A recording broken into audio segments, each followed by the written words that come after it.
নমস্কাৰ বন্ধুসকল, welcome to my YouTube channel Assam career latest. আজি পুনৰ নতুনকৈ চাকৰি আহিছে। গ্ৰামীণ বেংক বিভাগৰ ফালৰ পৰা নতুনকৈ পোষ্ট মুকলি হৈছে। 13,217টা পোষ্ট দেখিবলৈ পাব। ইয়াতে আপোনালোকে গ্ৰেড 3 গ্ৰেড 4 লেভেলৰ পদসমূহ দেখিবলৈ পাব। এই পদসমূহত আপোনালোকে কেনেদৰে আবেদন কৰিব, আবেদন কৰিবলৈ আপোনাৰ বয়সৰ সময়সীমা কিমান বিচাৰিছে, লগতে আপোনাৰ সিলেকশ্যন প্ৰচিডিউৰটো কেনে ধৰণৰ হ'ব, সম্পূৰ্ণ তথ্য এই ভিডিঅ'টোত আলোচনা কৰিম। ভিডিঅ'টো শেষলৈকে চাব, অলপ স্কিপ নকৰাকৈ। যদি ভিডিঅ'টো ভাল পায় তেনেহ'লে এটা লাইক কৰিব আৰু মোৰ চেনেলটোলৈ যদি প্ৰথমবাৰৰ কাৰণে আহিছে তেনেহ'লে চেনেলটো ছাবস্ক্ৰাইব কৰিবলৈ নাপাহৰিব। লগতে ভিডিঅ'টো সকলো বন্ধু বান্ধৱীলৈ শ্বেয়াৰ কৰি দিব যাতে সকলোৱে জবৰ আপডেটসমূহ প্ৰতিদিনে পাই থাকিব পাৰে। ইয়াতে যেটো দেখিবলৈ পাইছে IBPS RRB ৰিক্ৰুটমেণ্ট 2025ৰ ফালৰ পৰা 13,217টাকৈ নতুনকৈ পোষ্ট মুকলি হৈছে 2025 বৰ্ষৰ কাৰণে। বহুত এটা ভাল সুবিধা আহিছে, সুযোগ আহিছে IBPS RRB বিভাগৰ ফালৰ পৰা, যেটো গ্ৰামীণ বেংক বিভাগৰ ফালৰ পৰা নতুনকৈ পোষ্ট মুকলি কৰি দিছে। যদি আপুনি পোষ্টসমূহত ইণ্টাৰেষ্টেড হয়, এলিজিবল হয়, আবেদনসমূহ কৰি ল'ব পাৰিব। ভিডিঅ' ডেছক্ৰিপশ্যনতে মই আবেদনৰ লিংক দিম, তাতে গৈ আপুনি আবেদনসমূহ কৰি ল'ব পাৰিব। ভিডিঅ'টো আৰম্ভ কৰাৰ আগতে আপোনালোকৰ এটা অভাৰভিউ দিব লৈছোঁ। আপোনালোকে ইয়াতে দেখিবলৈ পাইছে IBPS RRB ৰিক্ৰুটমেণ্ট 2025ৰ ইয়াতে অভাৰভিউটো হৈছে। ভেকেঞ্চিটো আহিছে আপোনালোকৰ গ্ৰামীণ বেংক ভৰ্তি 2025ৰ ফালৰ পৰা। ইয়াতে অৰ্গেনাইজেশ্যনটোৰ নেম হৈছে IBPS ৰিজনেল ৰুৰেল বেংক, যিহেতু আপোনাৰ পোষ্টটোৰ নাম হৈছে CRP RRBS XIVৰ পোষ্ট দেখিবলৈ পাব। ইয়াতে ভেকেঞ্চি ডিটেইলছটো আপোনালোকৰ হৈছে ইয়াতে অফিচ এছিষ্টেণ্ট আৰু অফিচাৰ পোষ্ট দেখিবলৈ পাব, যিহেতু আপুনি গ্ৰেড 3 লেভেলৰ পদসমূহ দেখিবলৈ পাব। টোটেল পদ আপুনি 13,217টা পদ দেখিবলৈ পাব। এই পদসমূহত অনলাইন মাধ্যমেৰে আবেদন কৰিব পাৰিব। হু কেন এপ্লাই ক্ষেত্ৰত ক'বলৈ গ'লে অল ইণ্ডিয়া মেল ফিমেল কেণ্ডিডেটে এই পদসমূহত আবেদন কৰিব পাৰিব।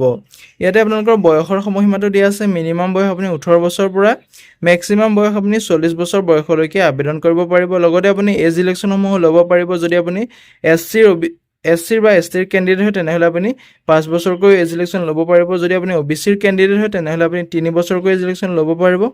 আৰু যদি আপুনি EWSৰ কেণ্ডিডেট হয় তেনেহ'লে আপুনি 10 বছৰকৈ এজ ইলেকশ্যন ল'ব পাৰিব। এপ্লিকেশ্যন ফিছৰ ক্ষেত্ৰত ক'বলৈ গ'লে যিসকল জেনেৰেল OBCৰ কেণ্ডিডেট হয় তেওঁলোকে 850 টকাকৈ এপ্লিকেশ্যন ফিজ কাটিব লাগিব, আৰু যিসকল SC ST PWDৰ কেণ্ডিডেট হয় তেওঁলোকে 175 টকাকৈ এপ্লিকেশ্যন ফিজ কাটিব লাগিব। ইয়াতে পে'মেণ্টটো আপোনালোকে অনলাইন মাধ্যমেৰে পে'মেণ্ট কৰিব পাৰিব। Debit card, credit card, net banking, UPI যিকোনো মাধ্যমেৰে আপুনি পে'মেণ্ট কৰিব পাৰিব। যদি আপুনি পোষ্টসমূহত ইণ্টাৰেষ্টেড হয়, এলিজিবল হয়, এতিয়া আবেদনসমূহ কৰি ল'ব। এটা ভাল সুবিধা আহিছে, সুযোগ আহিছে। এই সুযোগটো নেহেৰুৱাব। যদি আপুনি আবেদন কৰিব বিচাৰে আবেদনসমূহ কৰি ল'ব পাৰিব।